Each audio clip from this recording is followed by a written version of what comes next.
Somerset Maugham once told us that he has never pretended to be anything but a storyteller. It has amused him to tell stories, and he's told a great many. Now, those of us who helped to make these three into a film are happy once again to pay tribute to a great writer. Here he is to introduce Trio. Well, ladies and gentlemen, if you see me facing you once again in this unaccustomed role for me, you only have yourselves to blame. If you hadn't liked the 4 stories we showed you in quartet, we shouldn't have been encouraged to show you 3 more. Of course, we know it's a risk to try to repeat success, and we have to leave it to you to judge if we've been well advised or not.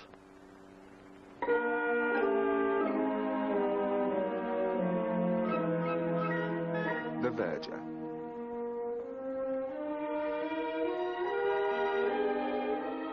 On an afternoon in May 1924, there was to be a christening at St. Peter's, Neville Square, a church much favored by the fashionable for these ceremonies. The verger, Albert Foreman, was ironing his second-best gown for the occasion. During his 17 years of service, he'd had a succession of these gowns, but he'd never been able to throw them away, and so they lay wrapped in brown paper in a bottom drawer in his bedroom.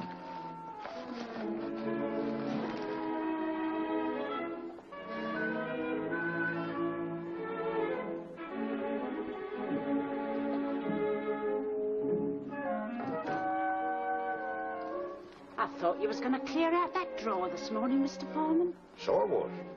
Well, how much longer are you going to keep putting it off? I don't know. I just haven't got the heart to get rid of them somehow. What you can possibly want with a lot of old gowns cluttering up the place for beats me. All right, I'll do it tomorrow. You better had if you don't want to see them turned into dusters. Back by 6, won't you? Can't say. With old Ferguson, you always knew where you were. 35 minutes to the dot. But with this new chap, anything might happen. I'll have your tea for you at 6 anyway. Right you are, Mrs. Brown.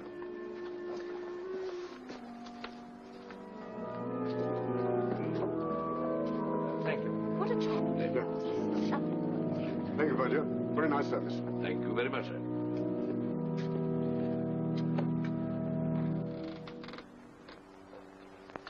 Five bob. And him the 10th inheritor of a foolish face. I don't know what the aristocracy's coming to. Took his time, didn't he? He believes in doing it proper while he's about it. What are you waiting for? Oh, his nibs wants to see me about them bells. Oh?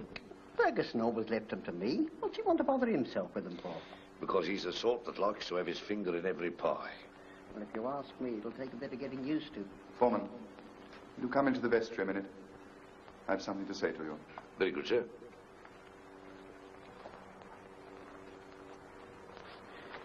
Very nice christening, I thought, sir. Funny how the baby stopped crying the moment you took him. I've noticed they very often do. After all, I've had a good deal of practice with them.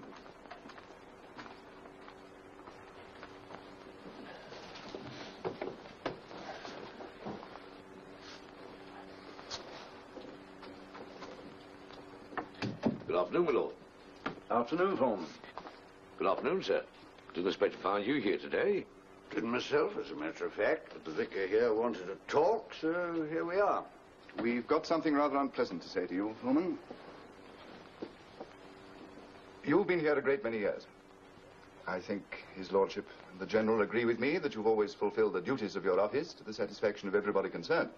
Admirably, admirably. Thank you, sir. But a most extraordinary circumstance came to my knowledge the other day. I felt it my duty to impart it to the church wardens. I discovered, to my astonishment, that you can neither read nor write. The last vicar knew that, sir. He said it didn't make no difference. He always said there was a great deal too much education in the world for his taste. It's the most amazing thing I ever heard. Do you mean to say that you've been verger of this church for 17 years and never learned to read and write? I went into service when I was 12, sir. The cook at my first place tried to teach me once, but I didn't seem to have the knack for it. And then, what with one thing and another, I never seemed to have the time. Don't you ever want to write a letter? The lady I lodge with is quite a scholar, sir. And if I want to write a letter, she writes it for me. It's not as if I was a betting man. Well, I've talked the matter over with these gentlemen, Foreman, and they agree with me that the situation is quite impossible. At a church like St. Peter's, Neville Square, we cannot have a verger who can neither read nor write. No, sir. So please understand that I have no complaints against you. You always do your work quite satisfactorily. I have the highest opinion, both of your character and your capacity.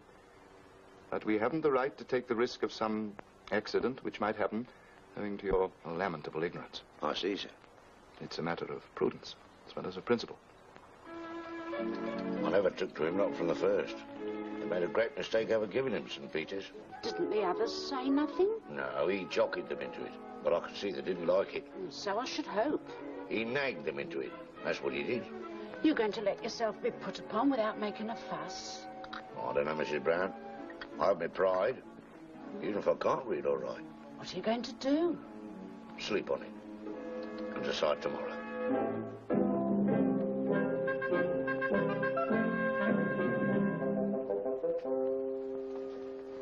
Good afternoon, Foreman. Good afternoon, sir. I have some good news for you. I met Mrs. Fitzwilliam just now. She'll have the new altar cloth ready by Friday. About time, too, sir. She's been promising it ever since Christmas. Well, now we shall have it ready for Easter. We must be thankful for small mercies. Yes, sir.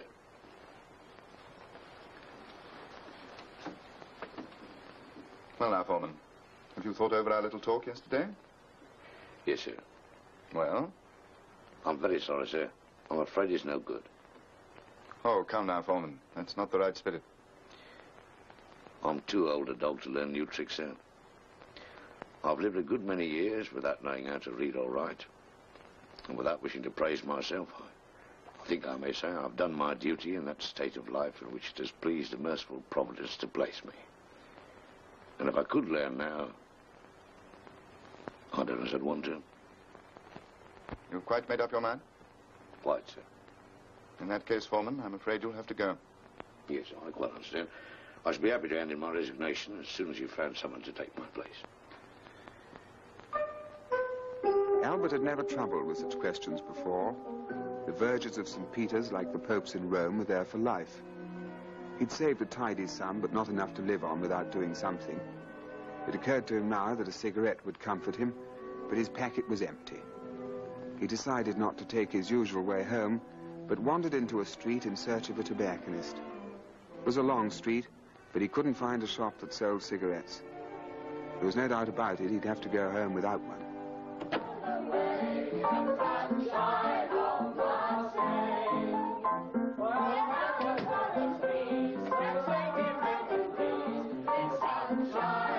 What's going on?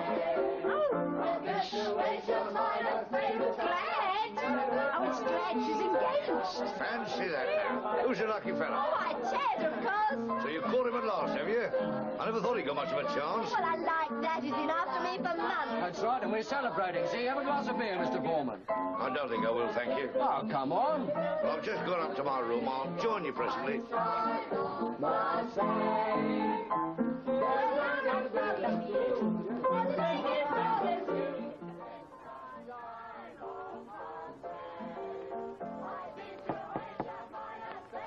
Come in.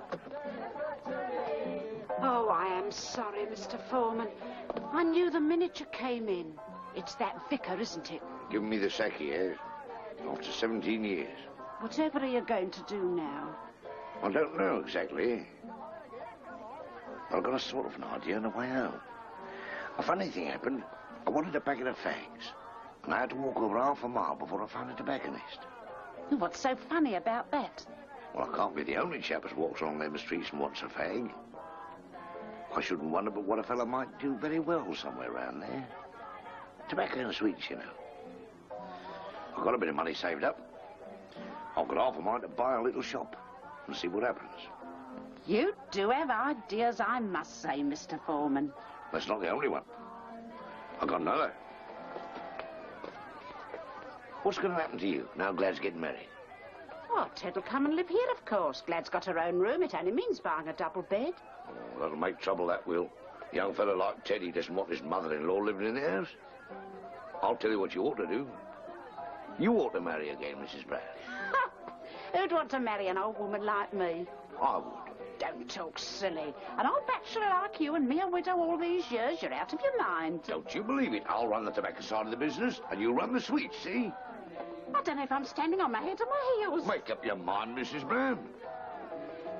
My name's Emma, Mr. Foreman. That's good enough for me. How about a kiss? Oh, I haven't been kissed like that since my poor husband passed away. Not many widows can say that, are they? Come along, let's go and tell the others. And tomorrow we'll go looking for a shop. What a row they're making down there. What are they up to?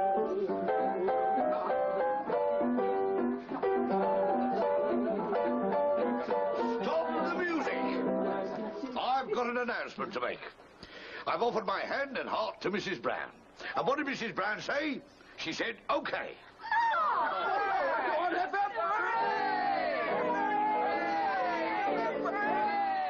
The next day, Albert and Emma went along the street and, by good luck, found a little shop to let that looked as though it would exactly suit them. 24 hours later, they'd taken it, and within a month, Albert Foreman was set up in business as tobacconist and newsagent. Very nice, too. All we want now is a few customers. Give them time, Emma. Can't expect to do much business the first day we open. Oh, look, there's a man at the window. Oh, just one of them window shoppers. Told you so. I'm as nervous as the day we were married, Mr. Foreman. Not so much of the Mr. Foreman. We've been married a month now, and it's high time you started calling me by my first name, and that's Albert. I know. The fact is, I've called you Mr. Foreman for 11 years. I can't get out of the habit now. I expect I'll call you Mr. Foreman till the day I bury you. All right, have it your own way. All I can say is it would sound a bit funny if somebody heard you saying to me in the middle of the night, "Get to your own side of the bed, Mr. Foreman. You'll have me on the floor next." I don't anticipate anyone being in my bedroom in the middle of the night, Mr. Foreman. And I shouldn't have thought you did either. Penny for suckers, please. Got a penny? Of course I have. Emma, get a penny with the suckers for the gentleman.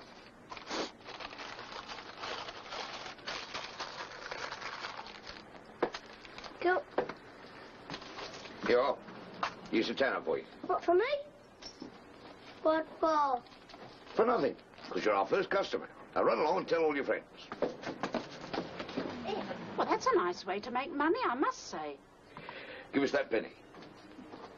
You think this is just a penny, don't you? Well, it isn't. Where's the hammer? Whatever are you going to do now? I've got to nail this penny to the counter. And when we've made our first 1,000, I shall have it mounted for you to wear as a brooch. And I thought I was marrying a quiet, respectable man.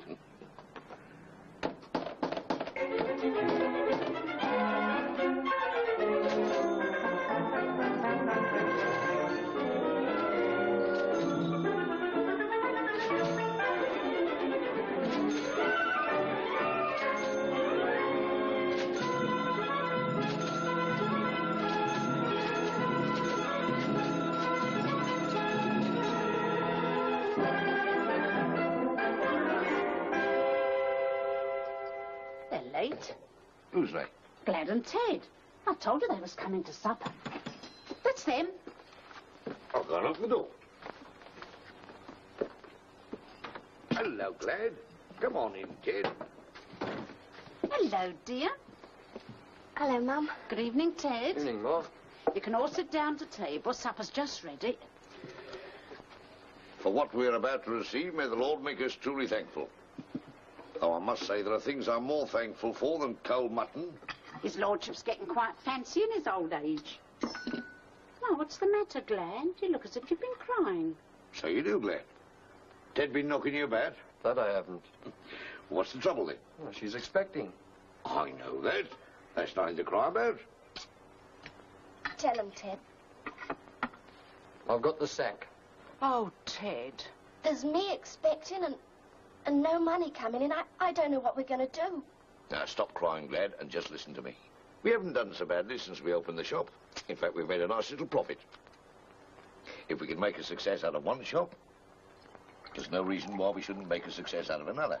You can't do a thing like that. You're out of your mind. No, I'm not. I'll get another shop and put Ted and Glad in to manage it. Dad, you wouldn't do that. And I'll tell you another thing. When the baby's born, we'll have a slap-up christening at St. Peter's, Neville Square. To take care that this child be brought to the bishop to be confirmed by him so soon as he can say the creed, the Lord's Prayer, and the 10 Commandments in the common tongue, and be further instructed in the church catechism set forth for that purpose. Now will the parents and the godparents come with me to the vestry, if you please? We're all right, eh? Thank you.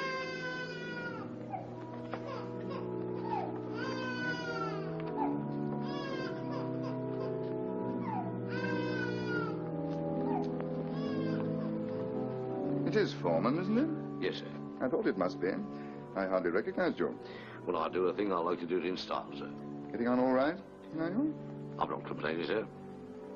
Seeing as how this is an occasion, sir, I thought perhaps you wouldn't mind if I was to give something for the poor and needy of this parish. Of course I wouldn't mind. Thank you, sir.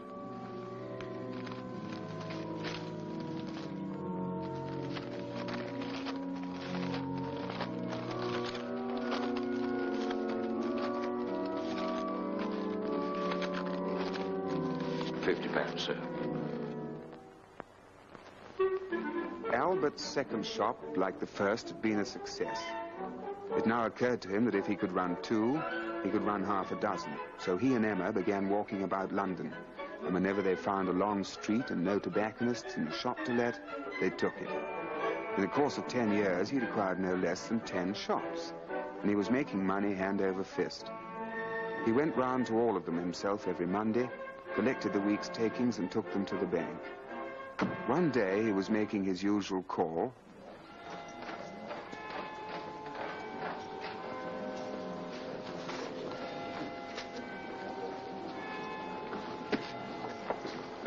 Good morning, Mr. Foreman. Regular as clockwork you are. That's right. I've got no patience with them fellas who keeps their money under the bed. Asking for trouble, I'll call it. The manager would like to see you before you go. He asked me to let him know when you looked in. Well, what's the matter? Nothing wrong, is there? No, no, of course not. He only wants a word or two with you, that's all. Well, banks do go bust, don't they? Not this one, Mr. Foreman. I think he's free now. I'll just go and see.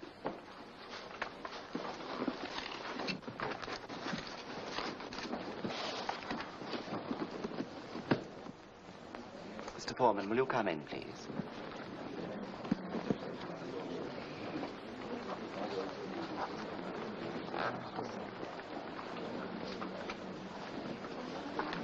Good morning, Mr. Foreman. I was expecting you.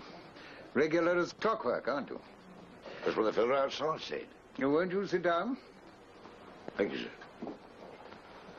You have a cigarette? No, thanks. I don't smoke them now. I'll sell them. And from what I know, you make a very good thing out of it, eh? I'm not complaining. Now, Mr. Foreman, I wanted to have a talk with you about the money you've got on deposit with us. Do you know exactly how much it is? Not within £1 or 2, but I've got a pretty good rough idea. Apart from what you're paying in this morning, it's something over £30,000. That's a very large sum of money, Mr. Foreman. I should have thought you'd do better to invest it. I wouldn't want to take no risks. quite right, too. We'd make you out a list of perfectly safe securities, sound industrials. They'd bring you in a higher rate of interest than we could possibly afford to give you. I never had anything to do with stocks and shares. No, we'd attend to everything. All you'd have to do would be just to sign the transfers. Yes, but how would I know what I was signing? Well, you could read, I suppose. Well, that's just it. I can't. I know it sounds funny, but there it is. I can't read or write, only my name. But that's the most extraordinary thing I've ever heard. Well, you see, it's like this, sir. I never had the opportunity until it was too late, and then somehow I wouldn't. I got obstinate like. But do you mean to tell me that you've been able to build up this important business and amass a fortune of over £30,000 without being able to read or write? Good heavens, man. What would you be today if you had been able to? Well, I can tell you that, sir. I'd be verger at St. Peter's, Neville Square.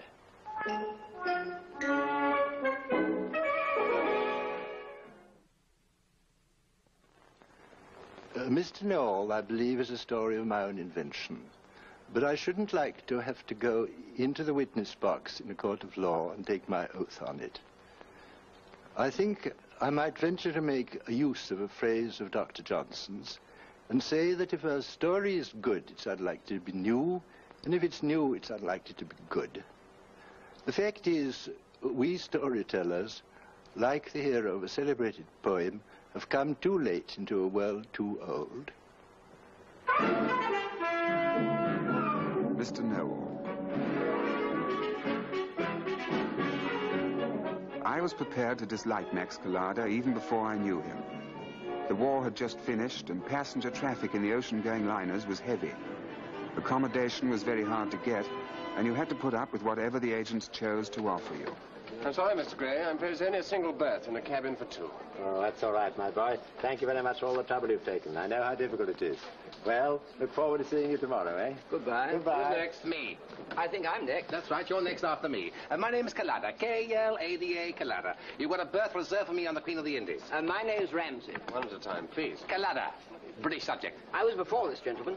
Is that right? Gentlemen. After such a compliment, I can only say yes. Fella, the floor's all yours. My name's Ramsey. You've had a message about me from the Colonial Office. Oh, yes, Mr. Ramsey. You're going to Aden, aren't you? And that's right, with Mrs. Ramsey. Excuse me, I'll get your tickets. Thank you. VIP, I suppose. No, just a civil servant. You're taking your wife to Aden? Why not? But that climate. My wife's had 2 years alone in London already. Okay, fella, she's your wife. Here we are, sir. Mr. and Mrs. Ramsey, cabin 102, deck A. Oh, thank you. Good morning. Good morning. See you aboard. My name's Collada.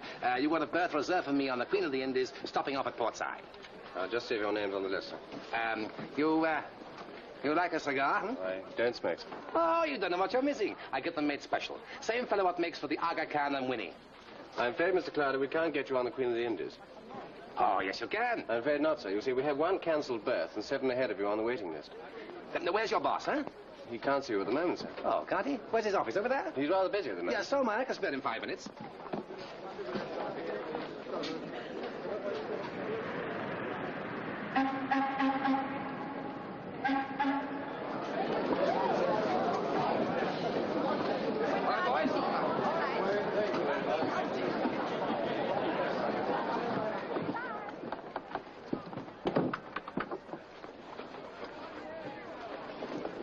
You look after me. I look after you. Oh, thank you very much indeed, sir.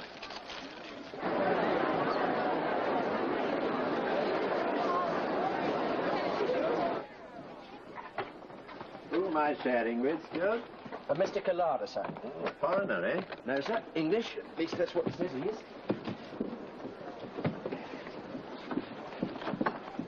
Thank you, Stuart. Thank you, sir. Good heavens.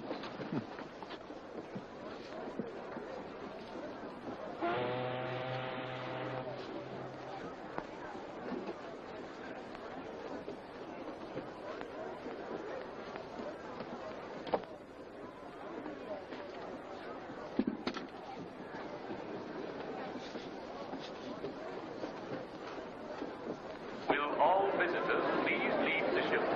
The gangways are about to be lowered.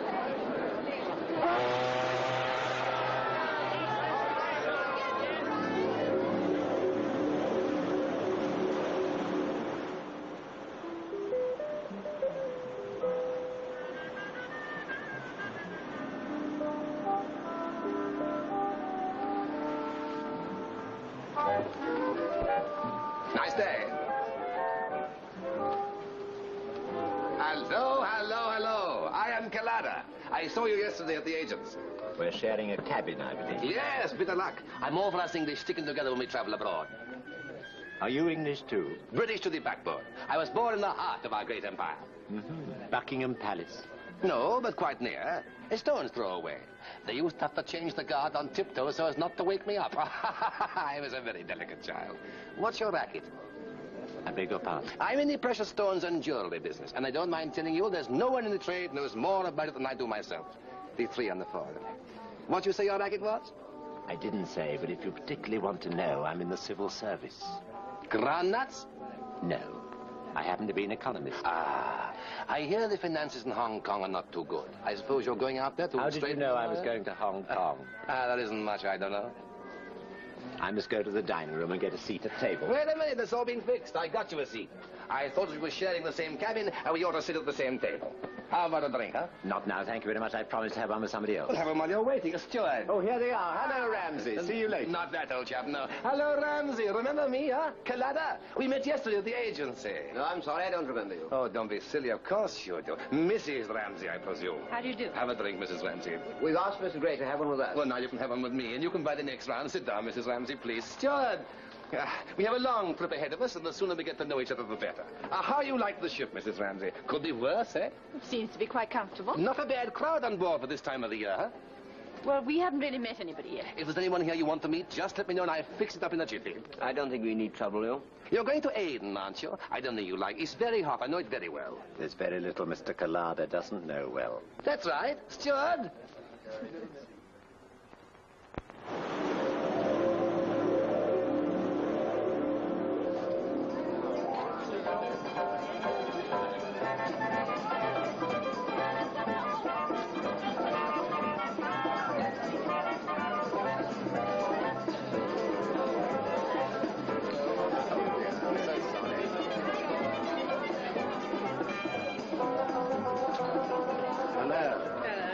Good morning. How's your friend Kalada? I think I'll probably have to murder him before the trip's out. He's awful, isn't he? Oh, dear, here he comes. Come on, darling. Hello, fella. Rounding up. Having a breath of fresh air. I got your ticket for the day's sweep. You don't really want one, you know. Oh, must be a sport. You never know. Besides, you might win. I want a couple of bucks from you for the sport. A couple of what? Oh, 10 shillings. I got it all organized.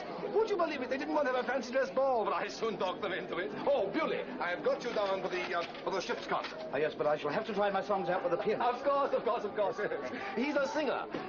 Can you play the piano? As a matter of fact, I can a bit. Well, will you play for him? No. Oh, but England expects every man on board who will do his duty. Yes. I'm going to do card tricks. You know there's nothing I dislike more than card tricks. Oh, wait till you see mine. I can make a pack of cards, do anything I want. As a matter of fact, I've had to give up gambling. It wasn't fair on the other players. I know too much about cards. Mr. Know-All, eh? It's funny how that name's got around. But I ask you, what sort of a trip would it be without me, huh? You certainly are the life and soul of the party. I know I am. I'm not conceited, but I'm the most popular man on this ship, and I can't help knowing it. How about the snifter before lunch, huh? Very well. Here's your couple of bucks. Oh, thank you. Damn, Stuart.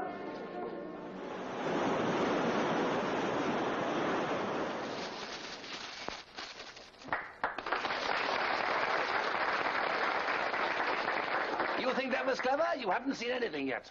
And now, ladies and gentlemen, for the grand finale. I'm going to show you a trick that only 4 men in the world can do, and I taught the other 3. Now, for this trick, I shall need the assistance of 2 members of the audience. And to show you I don't mind who they are, I'm going to pick them out myself. Mrs. Ramsey, will you be good enough to lend me your services? And you, Mr. Fellows? No, Mr. Clara, Oh, please. come along now. Don't be shy. Nothing to be shy about. I'm not shy, am I? Now, give him a big hand, ladies and gentlemen.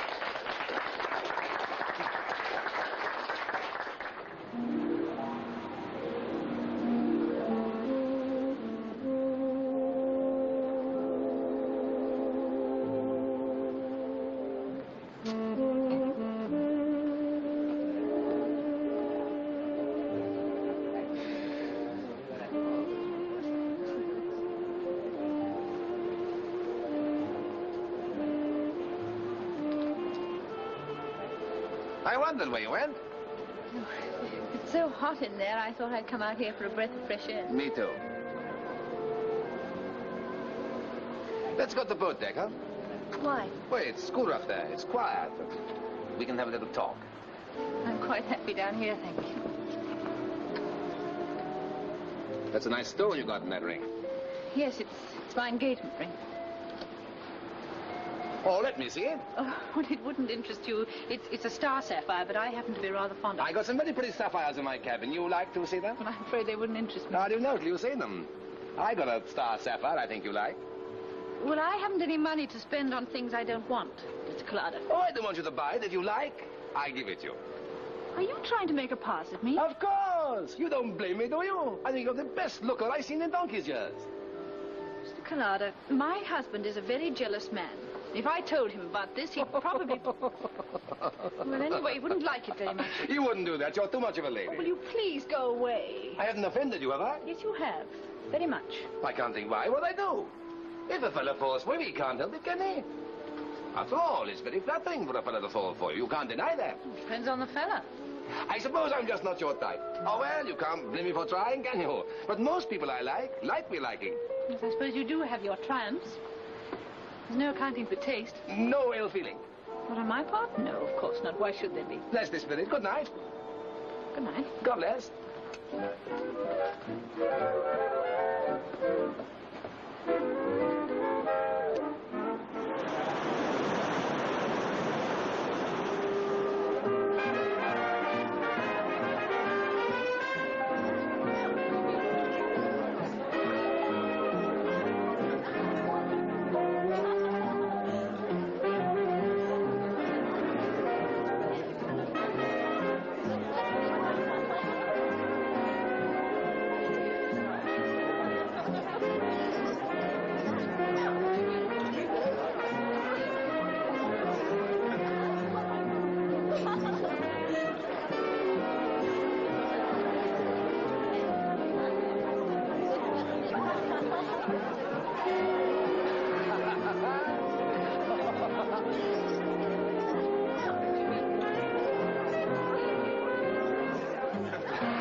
Tie my tie, will you, for me, darling?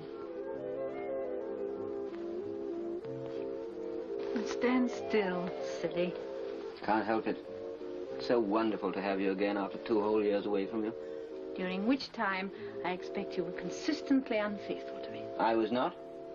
You're the only girl in the world for me. And well, you know it. You do know it, don't you? Yes, of course. There you are. I shall be ready in a minute. You did miss me sometimes, didn't you? Yes, of course, all the time. It was hell for me. I was terrified you'd meet somebody you liked better. If I had, what would you have done? Killed him. And you. Oh, dear, I'd better watch my step, hadn't I? Certainly had.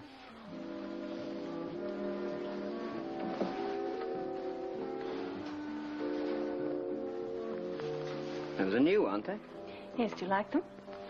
They look very expensive. Don't know how you do it on what I give you. They didn't cost much. £8, as a matter of fact. Really? Yes, I got them in one of those places in Oxford Street. Well, nobody would ever know. Oh. Well, that's a relief anyway. Come on, we're late enough already.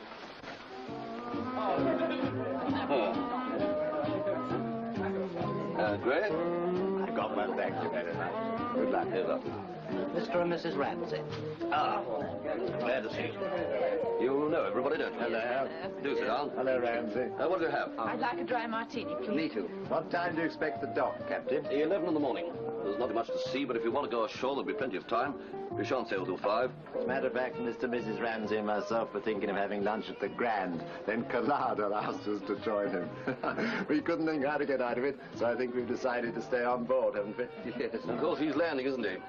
I imagine you won't be sorry to be rid of him. I certainly shan't. Cigarette? No, thank you. Huh? Thank you. Do you know he's got his good points? Those prizes for the fancy dress dance he bought himself. Chief steward says they must have cost a packet. Oh, he's generous enough. You have to fight him to let you pay for a drink. Yet he's managed to make himself the most unpopular man in this ship. He really is terrible, and you know you can't snub him. No, you could kick him out of the house, slam the door in his face, and it never occurred to him that he wasn't welcome. I suppose as he's leaving tomorrow, I really should have asked him into cocktails this evening. But I simply couldn't bring myself to. He is quite impossible. Mr. Collada.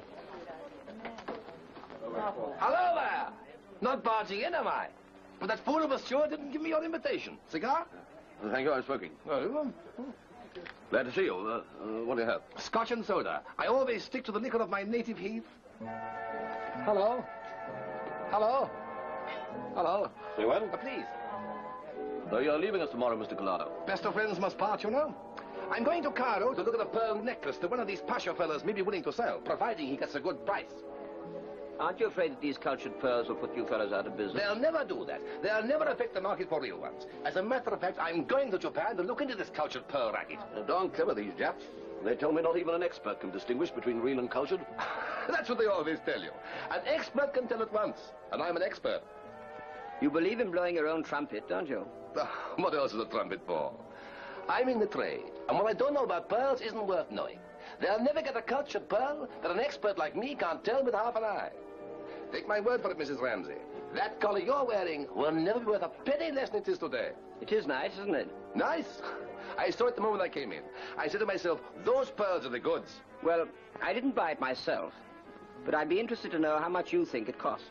Well, in the trade, round about 1,500. But it was bought in Bond Street. I shouldn't be surprised if they asked 3,000. £3,000, eh? That's right, and worth every penny. Well, you'd be surprised to know that my wife bought it in Oxford Street for £8. Oh, don't make me laugh. They're not only real, but they're as fine for their size as any I ever seen. Will you bet on it? Bet? A tenner, it's imitation. Oh, done. Darling, you can't bet on a certainty. Why not? If I get a chance of making easy money like this, I should be a fool not to take it. Well, how can you prove it? After all, it's only my word against Mr. Collada's. Show me your pearls, lady. I tell you they're imitation. I can afford to lose a tenner. Take them off, darling, and let the expert examine them. I can't undo them. Oh. There you are.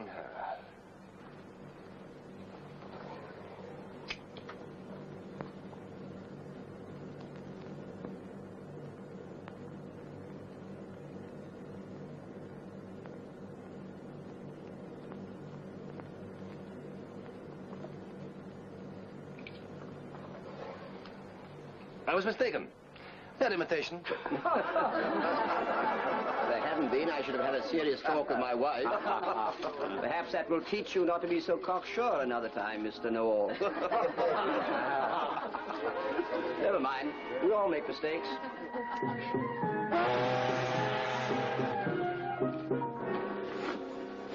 What's that?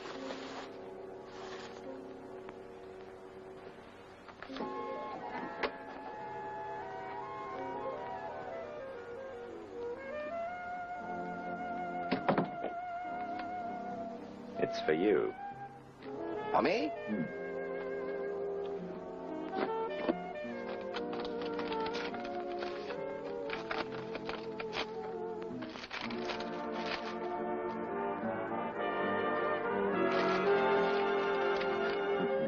The pearls were real, then. If you had an attractive little wife like Mrs. Ramsey, would you let her spend 2 years alone in London while you were in Aden? Mr. Know-all. Call me Max.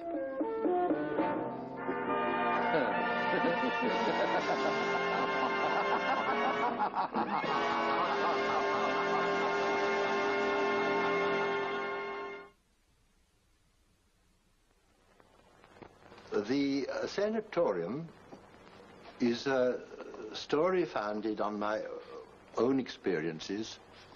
And if you like to take the character of Ashenden as a flattering portrait of the old party who stands before you, you're at perfect liberty to do so.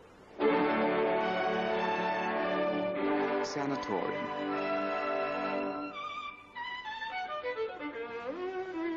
Ashenden had contracted tuberculosis of the lungs, and since at the time there were reasons that made it difficult for him to travel to Switzerland, the specialist he saw in London had sent him to a sanatorium in the north of Scotland.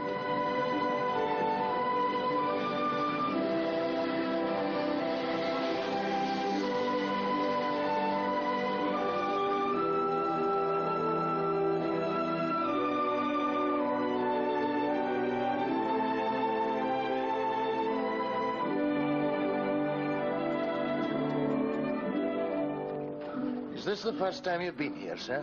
Yes. I thought I hadn't seen you before. You say that as though most of them come back again. Oh, there's quite a few that don't. Scotland's a grand place. Got the best climate in the world.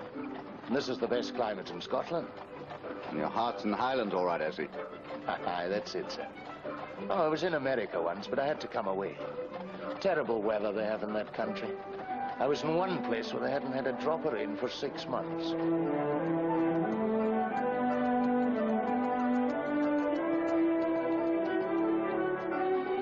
That's it, sir. Up there on the hill yonder, behind the firs. Oh, yes, big place. Aye, it's a real house, all right.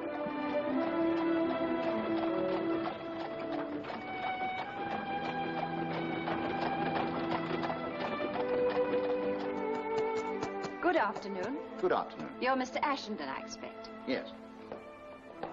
I'm Miss Harding, the matron. Dr. Lennox is waiting for you. Good.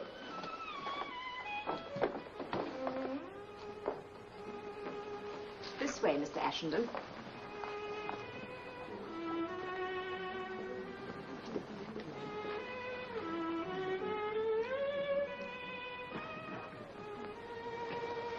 He's quite handsome, isn't he? I'm sure he can't be 40. He was 40 on the 9th of September. I didn't get time to read all his papers, but I'm certain of that. Dr. Lennox shouldn't leave his patients' papers about. I don't think it's nice. He doesn't, as a rule. It just happened that he was called away from his room for a minute when I dropped in to see him this morning. And there were Mr. Ashenden's papers spread out on his desk, with X-ray photos and everything. And what was your impression of his lungs? I think it's only his left one. But I didn't have my proper glasses. Excellent. Excellent. Some of the best I've seen. My lungs? No. This second batch of X-rays. I was asked Mayhart who did them. First rate. Dr. Lennox, I don't know your methods here, but there are one or two things I'd like to ask you. Far away. What are my chances? And don't be gentle with me. I won't. There's no need to be. You're taking it in good time. You mean you can do something about it? We can't guarantee anything, of course. It depends so much on yourself. But if you cooperate and do as we tell you, there's no reason why you shouldn't be completely cured. Well, how long will it take? Oh, impossible to say. It might be 6 months, might be a year. Every case is different. If you'd asked me, I should have said he was sound as a bell. He didn't look like an ordinary consumptive. Oh, but he isn't. It isn't hereditary. His grandfather died of heart at 83. And his father had a rhomboid. A rhomboid? Yes. But a rhomboid's a thing they use in drawing lessons. Well, that's what his father died of. Unless it was my wrong glasses. I'll show you to your room. You'd better go to bed right away. Go to bed? But I haven't had a day in bed since I had measles when I was 9. Well, now you're going to make up for it by having 6 weeks. 6 weeks? Not a day less. Well, what am I supposed to do all day? Eat, sleep, and read. Is that all? Isn't it enough? Well, I shall want a lot more books. Oh, we've a grand wee library here. I'll get you a few to be going on with. That's very good of you. Not a bit.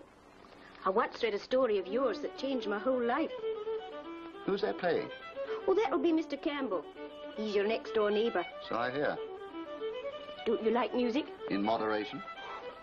They do say Mr. Campbell only plays to annoy Mr. McLeod up above in number 26. apparently he succeeds. Oh, they're a pair, those two. But you get used to them. We all have. There. Kitty, bye.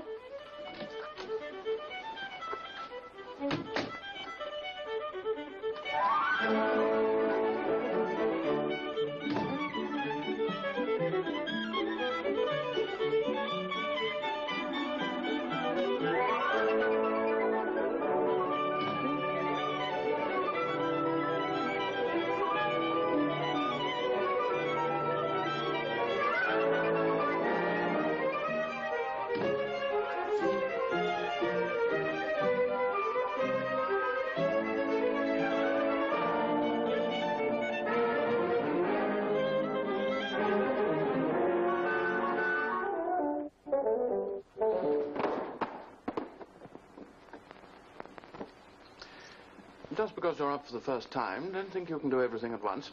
Take it easy for a day or two, and don't exert yourself. Not even for a walk? No, not even for a walk. I'll tell you when you can attempt that. You can go as far as the veranda, but that's all. Come along now. And meet your fellow prisoners. You'll find them much the same as anyone else, except for a bit more light and darkness in them, if you know what I mean. In what way? Well, the illness seems to bring out the best or worst in people. Sharpens the edges of their strength and weakness. Take those two playing chess, for instance. They're our oldest inhabitants. The one on the right's MacLeod. He's been here 17 years. The other one's Campbell. He's been here over 16. They hate each other like poison. Fight like dog and cat. But they're never out of each other's sight. I don't think they could live without one another. Before you make the next move, I'd like to introduce Mr. Ashenden. He's down for the first time today. Mr. MacLeod, Mr. Campbell. How do you do? Always glad to see a new face. I've been looking at that one for 16 years. Well, don't let me disturb your game. Oh, that's all right. I've got him beaten anyway. In a couple of moves, I'll... Check. What are you talking about? I said check. Where did that bishop come from? Here. It wasn't there 10 seconds ago when I looked away. Are you accusing me of cheating? Yes.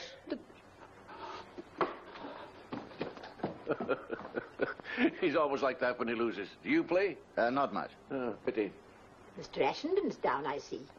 Yes, that's one worry off my shoulders at last. The books he got through. You've been librarian too long. You should let someone else have the job for a change. Oh, no. I enjoyed too much. In the normal way. But his reading capacity was quite extraordinary. I believe he's sending to London now for some most peculiar books. How do you know? Matron told me. Oh, and I nearly forgot. We've a new man coming this morning, a Major Templeton. Templeton? Not George Templeton. Why, do you know him? I wonder if it's the same one. I don't know if his name's George, but he was in the Guards. It must be George. Is he a relation of yours? Good gracious, no. Nobody in our family would behave like George Templeton. He once got a niece of mine into the most awful trouble. No. Yes, I'll tell you about it one day. But now I must see Dr. Lennox and find out if it's really he or not. I shall make a point of cutting him dead. Where's your room? First floor, number 15. Oh, small. I know every room in the place. Mine's number 26. That makes Campbell angry. Oh, why? It's the best room in the house. He wants it for himself. He keeps badgering the doctor for him, but I won't budge. Not for a fella like that. Besides, I came here 6 months before he did. And 17 years is a long while. Oh, well, time passes quickly, and I like it here. Care for me to show you around? Well, thanks. If I went back to ordinary life now, I'd hate it. All my old pals would have gone their own ways. I wouldn't have anything in common with them anymore. Oh, allow me. After this, the world's just a silly, noisy rush. What do you do with yourself all day? Do? TB's a whole-time job, my boy. There's my temperature to take, and then I weigh myself. I don't hurry with my dressing. I have my breakfast, I read the papers, and go for a walk. Then I have my rest, I lunch and play bridge. I have another rest and dine. I play a bit more bridge and go to bed. Doesn't it become a little monotonous? No, we've quite a decent library here. We got all the new books, but I haven't much time for reading. No, I like to talk to people. meet all sorts here. They come and they go. Sometimes they go because they think they're cured, but a lot of them come back again. Sometimes they go because they die. I've seen a lot of people out, and I expect to see a lot more. Mr. McLeod is all for looking on the bright side of things. Aye, with a smile on my lips and a tear in my eye. Burns. That's Scott. Oh, well, it was one of them anyway. Miss Bishop, this is Mr. Ashenden. How do you do? How do you do? She's English, but she can't help that. How long have you been here? Only 2 years. Dr. Lennox says I'll be all right in a few months' time and I can go home. Don't be silly. Stay where you're well off. That's what I say. Good morning. Good morning. Major Templeton, That's right. will you come along in?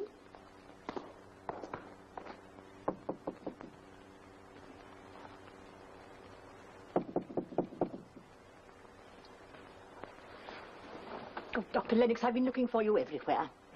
Something wrong? Well, I'm not sure till I've asked you something. Something private. Perhaps you'd better come inside. Thank you. Please don't think me inquisitive, Won't Doctor. you sit down? No, thank you. But I really must know if the Major Templeton expected today is George Templeton. Yes, I think so. Why? But he's the most disreputable man. He's a rake and a libertine. He was correspondent in my poor niece's divorce case, and he wouldn't marry her. They wouldn't have been happy, of course, but they would have been respectable. I really don't think you ought to let him come here. Mrs. Whitbread, Major Templeton's morals are no concern of mine or of anyone else's in this sanatorium. As long as he is under this roof, he is my patient, and I shall do my utmost to bring him back to health. Come in.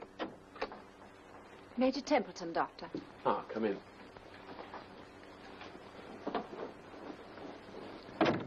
Who's that old girl? I seem to know the face. She's one of our patients. Well, sit down. Thank you.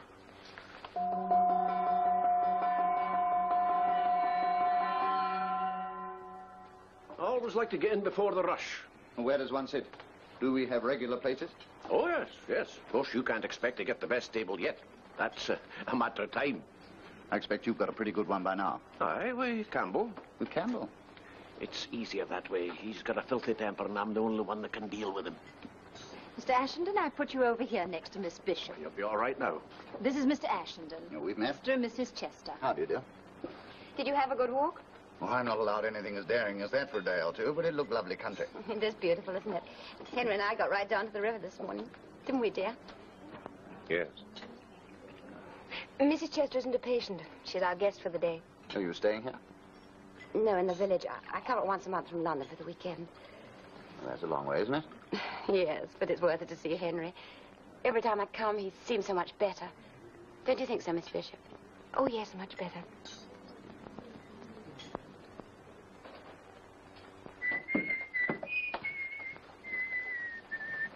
Hello. You're Templeton, aren't you? That's right. I'm pleased to meet you. I'm Campbell. Do you like music? Yes, very much. Good. There's not many here do. Would you care to hear me play a little?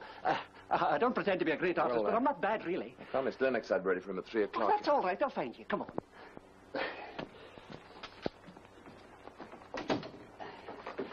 Sit down, will you? In that chair. Thanks. I'll play you a wee piece of my own composition, but go directly at Borgie, won't you?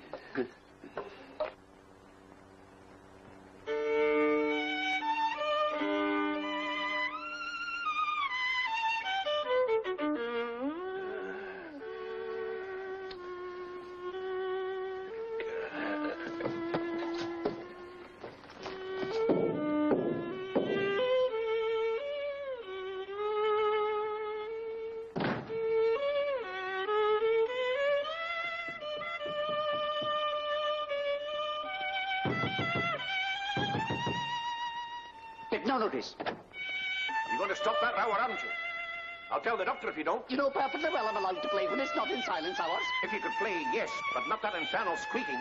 And you, I don't know who you are, but you sit there encouraging him, egging him on. Oh, come, I think he plays rather well. Oh, you do you? I wonder if you'd say that if you had that same blasted tune for 15 years, year in, year out. What? You don't know one tune from another. You never did. If you don't like it, you can lump it. Or change your room. You see, that's why he does it. He's trying to drive me out of my room because it's the best in the place and he wants it for himself. Ah, there you are, Major Templeton. I wondered where you'd got to. Dr. Lennox is waiting for you. Coming, matron.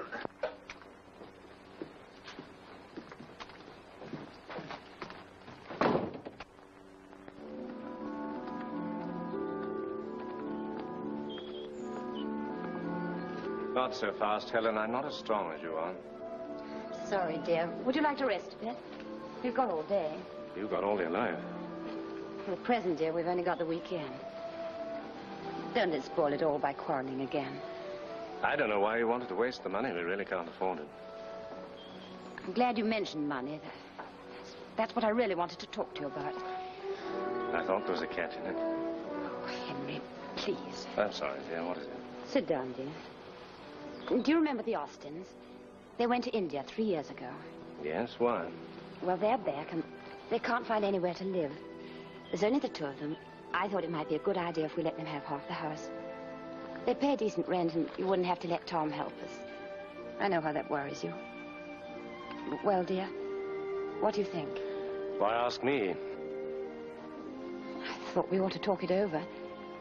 After all, our home's always meant so much to us. Our home's nothing to do with me anymore. It is, Henry. It's as much yours now as ever it was. All your things are there, just as you left them. Well, throw them away, give them away. I'll never use them again. Don't, Henry. You're right to think about your future and plan for it. But leave me out. You just seem to enjoy hurting me. Well, you shouldn't begrudge me that little pleasure, my dear. I shall be dead soon, and you can go on living for years and years, and have a good time. It's not fair, Henry. Everything that's humanly possible is being done for you here. Then why don't they take more notice of me? Why don't they bother when my temperature goes up? Because they've given me up. They know it's a waste of time. They know I'm for it. There's no need to torture yourself like this. Why should this happen to me? Why? It's cruel and unjust. I could understand it if I'd led a wild life, played around with women, kept late hours. I should have deserved it then. But I haven't done any of these things. It's monstrously cruel. Lots of people here are worse than you are, Henry. Much worse. Oh, come on. It's not like you to be so full of self-pity. You're just like all the rest of them. Come on, jolly him up. Pretend it's not as bad as it is. Well, I know what the truth is. You can't fool me. Look, Henry. Shall I let the Austins have the house or not? I don't care what you let them have, as long as you leave me in peace. I only want to be left alone. Strange how the Chesters quarrel. I hear he looks forward to her visit so eagerly it's almost pathetic. And now that she's here... Anticlimax, probably. Cigarette? No, thanks. Strictly forbidden, doctor's orders. Same here. Lennox tells me if I don't give him up, he'll give me up. Well, one can live forever, and I've had a thundering good time. In the army? No, you are, aren't you? I was. Retired 3 years ago. Cramped my style. I've had a lot of fun since then. What sort of fun? Oh, you know, racing, hunting, shooting. South of France in the summer. It's a great place for the girls. So I've always heard. I like it pretty. It's one of my weaknesses. You married? No. I'm not either, and I don't intend to be. I like my freedom. Good afternoon, Mr. Ashenden. Oh, hello. Who's that? Miss Bishop. Easy on the eye. I wouldn't try anything there if I were you. Why? Oh, she knows her way around. She's not as unsophisticated as she looks. How did you find that out? Huh? I had a talk with her after lunch. She's been in one sanatorium or another for the last 8 years, poor kid. I wonder if she'd like someone to hold her hand and be a big brother to her. I wonder.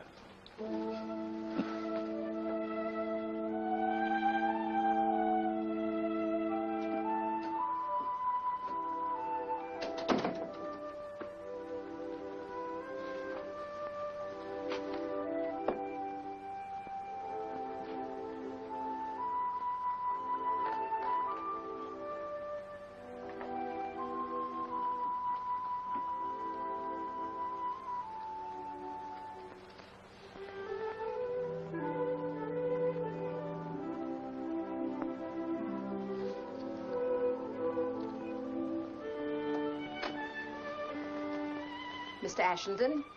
Oh, yes, matron? 7 o'clock bedtime. Oh, so early? So late, you mean. You should have been in bed at 7, not just going. By the way, has anybody seen Major Templeton? He went into the library about half an hour ago. I haven't seen him since. Thank you. What would you advise me to read? I don't know what your tastes are. What about Jane Austen? Oh, I've never heard of her. Hasn't your education been rather neglected? Dreadfully. What about undertaking it? Well, I can think of much better ways of occupying my time. Such as? Minding my own business, for instance. There's a Sherlock Holmes. Why don't you take that? Putting an end to the conversation? That could be the idea. 7 o'clock, Major Templeton. What of it? Your bedtime. Bedtime? But I'm in the middle of a most intriguing conversation with Miss Bishop. Maybe, but we can't have you burning the candle at both ends. Come along now. Oh, all right. Look, I'm to be allowed out for my first stroll in the morning. Will you come with me? Well, I'm not very strong yet. Well, if you put it like that, I don't quite see how I could refuse. She's a kind lady.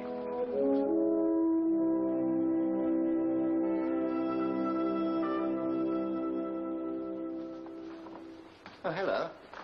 You going down to the village? Just to get my bag, then I have to catch my train. Can I come with you as far as the gate? I'm not allowed any further yet. Please do. How long have you been coming up here like this? 2 years. It's over 2 years now. Henry got wet one evening trying to finish some digging before the winter. We'd just bought an extra bit of land to make a little currant garden. He caught a cold and, well, it turned to this. He's getting on all right now. Do you really think so? I'm so terribly worried. You mustn't be too unhappy about him. It's a long, slow business. I know I shouldn't talk about it, but, well, I can't help it. I love Henry. I'd do anything in the world for him. I want to help him to get well, but he says such hard, cruel things to me. He nearly breaks my heart. I think you're very patient with him. It must be very hard, but I'm sure it's only because he's ill. Thank you. We used to be so happy together. We had things to talk about all day long, but now we're only together this one weekend a month. Everything I say makes him angry and impatient. But when he's well again? How can he get well when he's so terribly unhappy? You see, his home was everything to him. Here, he's nothing. He doesn't read or play cards, and the people here aren't really his kind. He just broods over his illness. You won't think any the worse of him for what I've told you. Oh, no, of course I won't. He's such a good man, really. Until this illness, I don't think an unkind or ungenerous thought ever entered his head. I'm sure it'll come all right. Well, this is as far as I can go. When shall we be seeing you again? I'll be up just before Christmas, Friday the 23rd. I shall look forward to seeing you. If you could have a chat with Henry occasionally, I'd feel so much happier. Of course I will. Don't you worry. Thank you. Well, goodbye till Christmas, then. Till Christmas.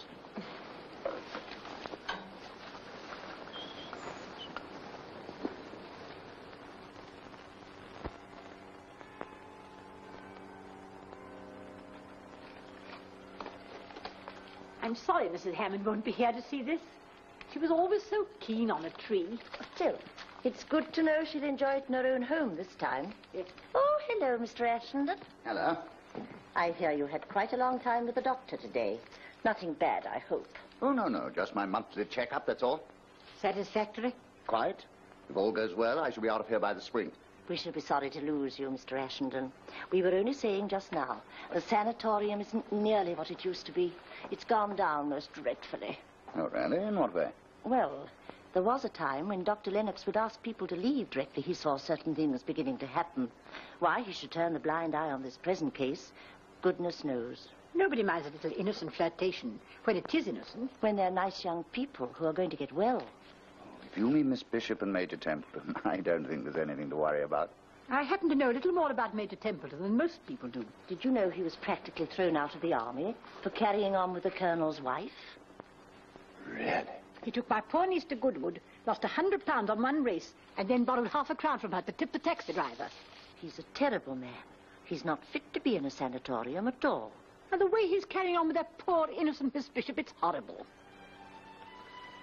You know, the more I look at you, the more I like you. You're a very pretty girl. Thank you. I suppose a lot of fellows have told you that. A certain number, but it hasn't got them any further. That's not very encouraging. It wasn't meant to be. You know, I've been in and out of sanatoriums for the past 8 years, and I've developed quite a technique for dealing with predatory males. Oh, and you think I'm a predatory male? You have all the earmarks. You're frank, if nothing else. The chances are that we shall be here for a good long time. And I think it just as well we come to an understanding right away. Flirting bores me. All right. There's no reason why we shouldn't be good friends, is there? None? You don't dislike me? Not positively. I improve on acquaintance, you know. That, of course, remains to be seen. And you don't mind if I say I like you very much? I can't imagine why. You know, I've never met anyone like you. Would it be inquisitive if I asked how many women you've said that to? Dozens. That's better. You know, I think we're going to get on very well together. And that's the first kind word you've said to me. I think you're bad. Thoroughly bad. A lot of women rather like that in a man. Which is rather attractive. I wouldn't deny that for a moment. I suppose you wouldn't let me kiss you. I can't think of anything I'd like less. Oh. Well, let's change the subject. Talk about something else. Yes, let's.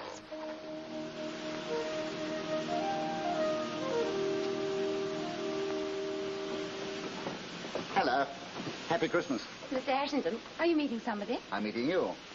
Me? My husband always comes. He isn't worse. No, he's all right. He's just a little tired. He's waiting on the seat at the bottom of the path. Let me take your bag. Thank you. He gave me quite a turn. It really is all right. Oh, yes, he's all right. It's just his last bit that tries him. Can I take your basket? No, I'll carry it. Thank you. What have you got there? Something he'll like. Bottled blackcurrant from the bushes he planted himself. Sounds delicious. Yes, in the sample some. I was very worried when I was doing them. I tried out a different kind of jar with a new cap. It was the most successful bottling I've ever had. Henry will be so pleased. I'm sure he will. All right, coachman.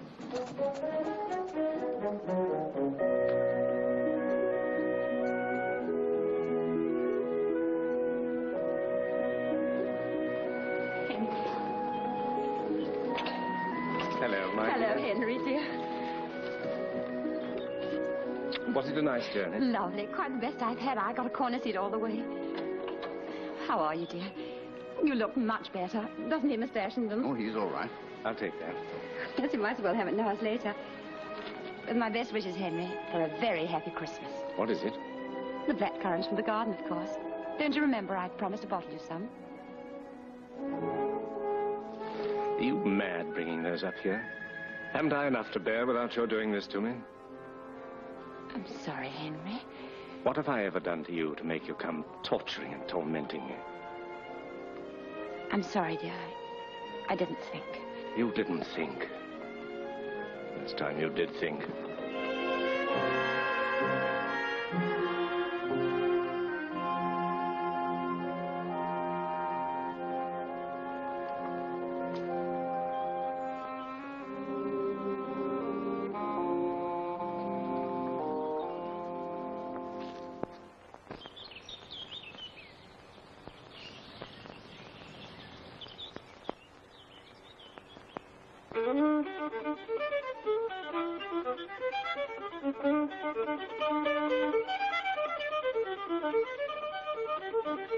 Stop that caterwauling, will you? I can't hear myself think.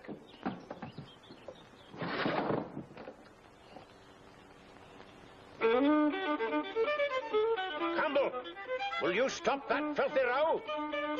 Do you hear me? Stop it!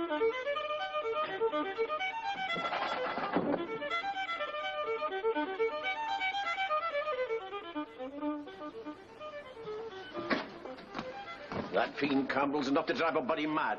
Oh, what's he done now? Oh, Mrs. Chester said she liked that tune of his at Christmas, so he's played it every blessed day for the last 6 weeks. I won't pass out with TB. I'll go off my rocker, and it'll be his fault. Hello. Glad to see you down again. It was only a bit of a cold. I'm all right now. What about that walk? Only as far as the wood, I'm afraid. Doctor's orders. Never mind. It's better than nothing. Mr. McLeod, would you mind finishing the game for me? I've nearly beaten him.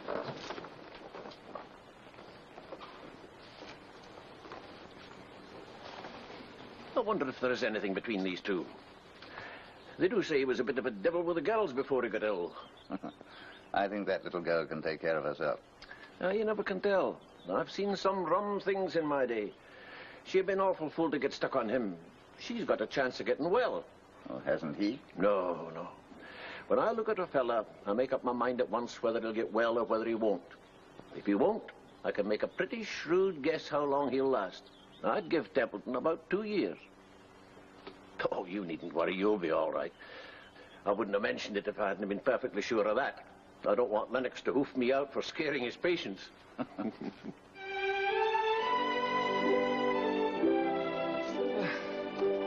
You're not tired, are you? I'm never tired when I'm with you, Evie.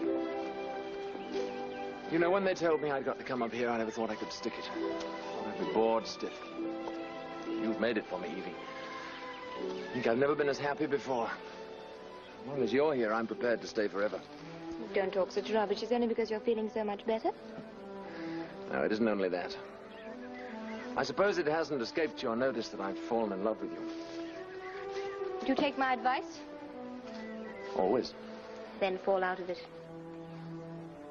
Ask me to buy you a pearl necklace or jump over the moon, and by George, I'll do it. But don't ask me to fall out of love with you. In the first place, I can't. And in the second place, I don't want to. Bad business, isn't it? I suppose you're not in the least in love with me. What a fool I should be if I were. You once told me you had a technique for dealing with predatory males. Yes. How many of them tried to make love to you? Dozens. I'd like to wring the necks of every one of them. Do you know I very nearly called you darling then? Why didn't you? Wouldn't have meant anything anyway. Hard as nails, that's what you are. Oh, yes, I've got a beastly character. Well, that's a lie. You're the sweetest, kindest, prettiest girl in the world. Here's the afternoon rest bell. Curse the afternoon rest. We'll get into trouble from Dr. Lennox. Don't you think the time has arrived when you might let me kiss you? Well, I haven't given the matter much thought, but if you think it'll give you any pleasure, just once and just there. Just once and just there?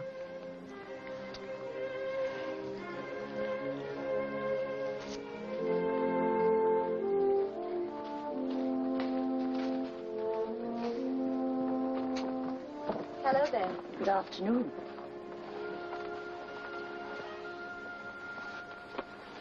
Did you see the guilty way they let go of one another's hands? And her hair all ruffled up? Might have been the wind. There isn't any wind. Good afternoon, ladies. Good afternoon, Mr. McLeod. May I sit down? Oh, do, please.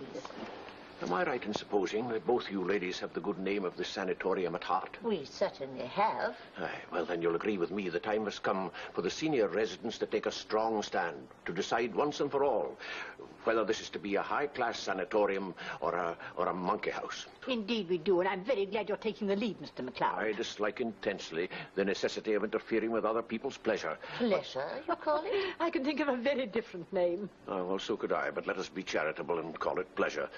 We must force Dr. Lennox to take drastic measures. Shall we get up a deputation? No, I have a better idea. A petition. A petition to be signed by all the senior residents. Well, won't it be a little difficult to put a complaint like this into words? Oh, but why? It's perfectly simple and straightforward. I've got it here already. I've gone straight to the point without mincing matters. We, the undersigned, being resident patients of long standing in your sanatorium, hereby demand that you shall forthwith restrain Gordon Percival Campbell from slowly driving us mad by the incessant playing of his violin. We further demand that if he is caught playing within a radius of 1 mile of this sanatorium, he shall be requested to leave immediately. There. Now, if you two ladies will just sign it, eh? But, what has Mr. Campbell's violin got to do with it? Do with it? Well, that is it. But we thought you were talking about Miss Bishop and Major Templeton. But why should I? They don't play violins. But you must have noticed the disgraceful way they're carrying on. Well, what does that matter? It doesn't keep you awake. I wouldn't dream of interfering as long as they do it in silence. And I wouldn't dream of stopping poor Mr. Campbell from playing his violin. I like it. But those other two, do you realize they spent the entire afternoon in the woods together?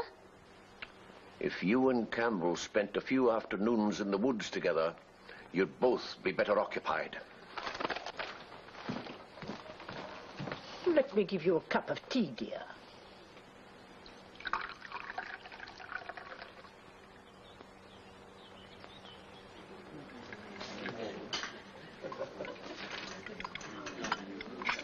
21st tomorrow. I must remember to write to Mother. Why? Her birthday. Well, Mr. Chester, your wife will be coming up soon. That'll be something to look forward to. She's not coming this month. Oh, I am sorry. Why not?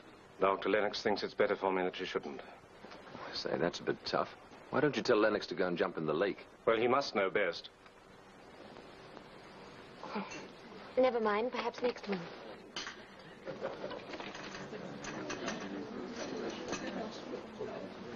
I'm terribly sorry. You'll miss her visits dreadfully. I asked Lennox to write until her not done. Oh, but why? Because I can't stick it anymore. I spend the whole month looking forward to her coming, and then when she's here, I hate her. Oh, come now. I do resent so awfully having this beastly disease when she's strong and well. It maddens me to see the pain in her eyes. What's it matter to her, really? I'm sure it matters a great deal. Well, they pretend to care, but they're jolly glad it's you and not them. Don't you think you'll make her unhappy by not letting her come? She'll have to put up with that. I've got enough with my own unhappiness without bothering with hers. Well, that's a bit hard on her, surely. It's all very well for you to be so unselfish. You're going to live. I'm going to die, and I don't want to die. Why should I? It's not fair.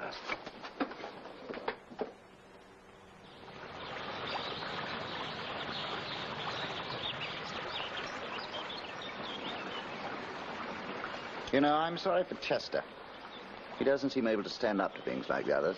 Oh, that's because he's sorry for himself. You know, they say suffering ennobles, but it's not true. As a general rule, it makes men petty, querulous, and selfish. Oh, I haven't noticed that much here. Oh, here. Not much suffering in the sanatorium. Slight fever that goes with TB excites rather than depresses, you know. By the way, when am I due for another checkup? Oh, come along in tomorrow. Better make it the afternoon. Oh, don't worry. You're all right. I'm hanged if I am. Oh, what's the matter? I haven't had a bite for 2 hours. Now, this is the one taken the day you came. You see the band patch? Here. Hmm? Now, this is last week's. You see? It's completely healed up. Good. Well, when are you going to throw me on? Oh, give it another month, and then you can go home. Unless you're thinking of settling down here for the next 17 years, like our friends Campbell and MacLeod. You know, I owe a lot to those two fellas. They've done more for my cure than your treatment. They're the best comic turn we've had here for years.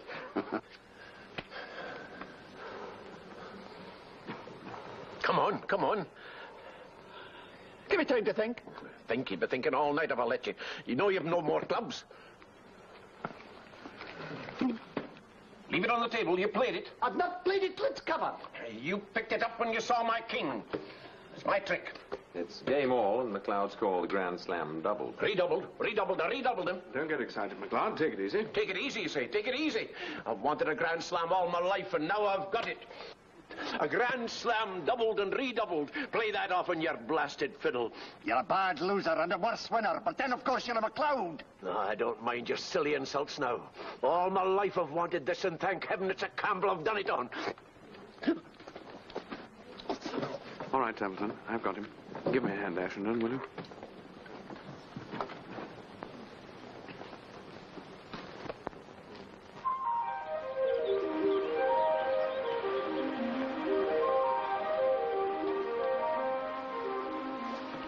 Hello. I've brought you a few flowers. That's sweet of you, but how on earth did you get them up here? I had them sent up from London. How very wrong and extravagant of you. They do smell sweet. Evie, would it surprise you if I asked you to marry me?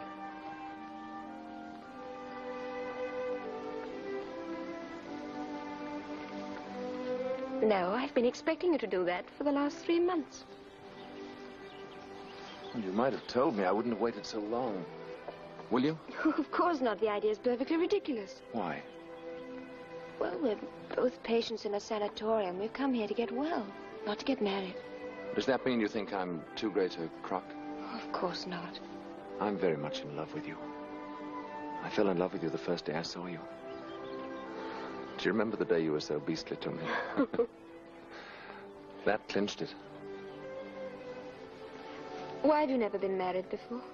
That's an easy one. Because till I met you, I've never met anyone I wanted to marry. Oh, it's absurd. It would be perfect madness for a pair of crooks like us to get married. But I wonder if by any chance I'm in love with you. it would be nice for me if you were.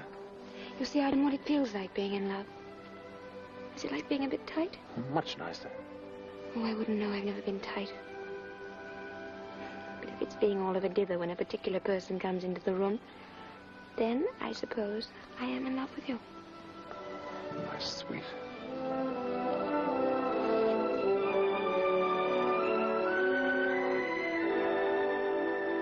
I've been so lonely all these years. Me too. Yeah, I was too much of a fool to know it.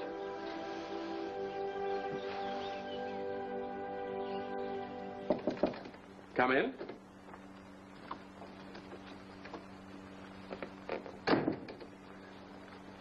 Oh, hello, Campbell.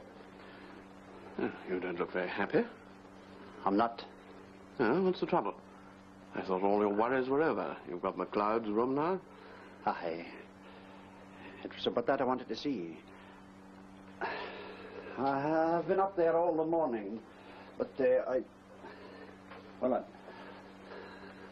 I'd like to go back to my old room, if you don't mind. Oh, good heavens, man. You pestered me for years to let you have McLeod's room. You pestered me to get him out of it so that you could have it, and now, George, you come here saying you don't want it. I know. Dear, oh,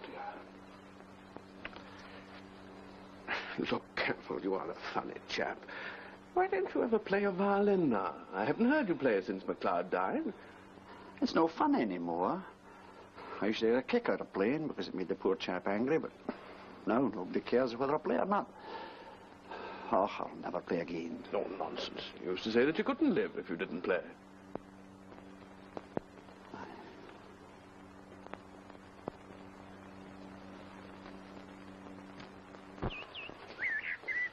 What today? Grand, isn't it? Spring's here at last. Yes, there are snowdrops out there in the woods. You're off, I hear. Yes, a couple of weeks. I'm off, too. Quite soon. Oh, really? Surprised? No, not at all. Why should I be? You will be when I tell you why. I've asked Evie Bishop to marry me. Huh. What did she say? She said it was the most ridiculous thing she'd ever heard in her life. I was crazy to think of such a thing. Well, you must admit that she was right. Quite. She's going to marry me just the same. Now you're looking at me like those two old ladies. Has Lennox passed you as fit? I don't need a doctor to tell me I'm fit. I never felt better in my life. Fresh air, quiet life, and Evie. What more could a man want to put him on his feet again? Are you really in love with her? It's a rum thing at my time of life, falling in love with a decent girl. It's the last thing I've ever expected of myself. You know, I always thought girls, decent girls, I mean, shocking bores. But she isn't. No. She's charming. Pretty, too. And clever as paint. That isn't what bowled me over. You know what it is? It's ridiculous when you come to think of it. An old rip like me. Virtue. The last thing I ever wanted in a woman. Surprises you, I suppose. Oh, no, not at all. You're not the first rake that's fallen for innocence. It's just middle-aged sentimentality. Dirty dog. Well, what does Lennox say about it? I don't know yet. Evie thought it was a good plan to have a checkup, and I did the same. I made a lot of tests and took some x-rays. Here to tell us about it at 4 o'clock this afternoon.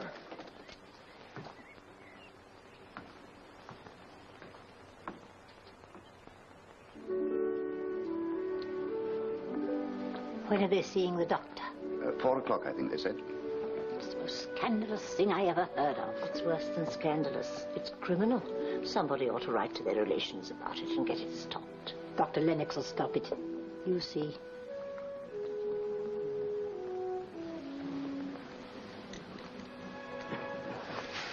Put that away. Have some more tea. No, thank you. Yes, I will.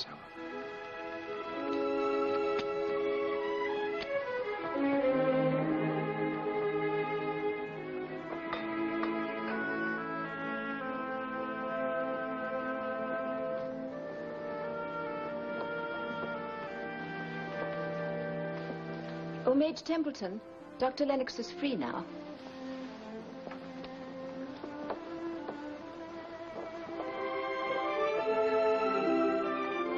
Good luck.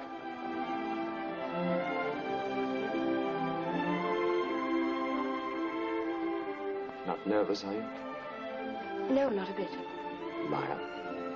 I'm no more nervous than you are. I've got good reason to be. It means all the world to me. Don't say things like that. You'll make me cry. Hang it all, I can't help it if I'm so much in love with you I can't see straight.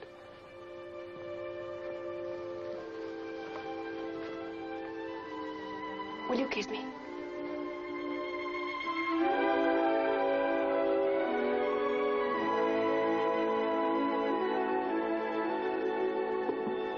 Come in. When? Let me see. Yes, I can do that. Yes, I'd love to. Well, it's very good of you to ask me. Come along in, sit down. I won't be a minute. Huh? Oh, yes. I can easily get away for a couple of days. My assistant's first rate. Yes. I'm looking forward to it very much. All right. Goodbye. Chap I know has just asked me over for a couple of days fishing. He's got the best salmon in Scotland. Well, now, I've got the whole story here. Results of the tests, x-rays, and everything. Would you care for me to go over them in detail? No, there's no need for that. You understand them better than we do. All we want to know is whether we can get married. I'm afraid it would be very unwise. How unwise? Well, I'll tell you the facts, and then you must decide for yourselves. I don't think Miss Bishop will ever be strong enough to lead a normal life. But if she goes on living as she has done for the past 8 years... In the sanatorium? Yes. Then there's no reason why you shouldn't live comfortably. Or if not to a ripe old age, at least as long as any sensible person wants to live. The disease is quiescent. If you marry, if you attempt to lead an ordinary life, the infection might quite well flare up again. What the results of that might be, no one can foretell.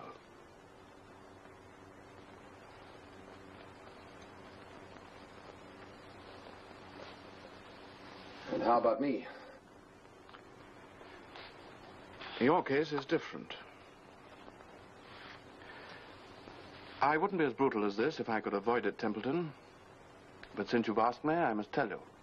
If you marry, you'll be dead in 6 months.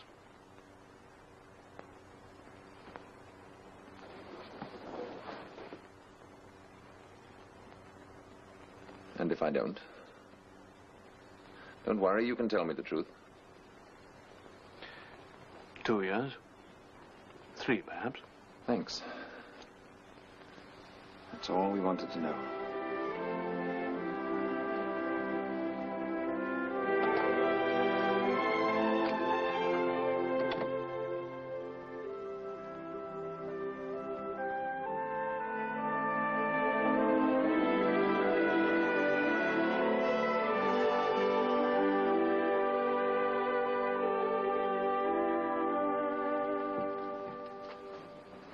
It's as I said, Dr. Lennox has stopped it. If he hadn't, they'd have come down and told us long ago. Poor things. I wonder where they are. They're in the little library upstairs. I went in for a book. They were alone, so of course I came right out and left them. Was she crying? No, she was smiling. Here they are.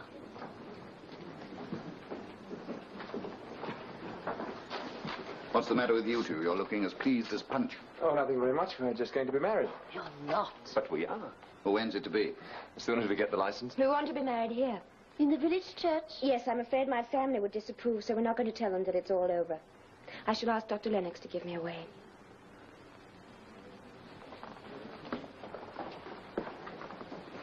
Mr. Chester, I would so much like your wife to come to the wedding. Do you think she would?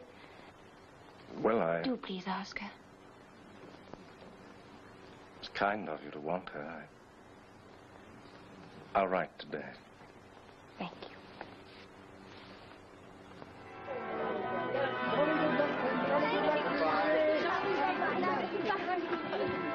Goodbye, Ashley. Goodbye, Doctor. Goodbye. Goodbye.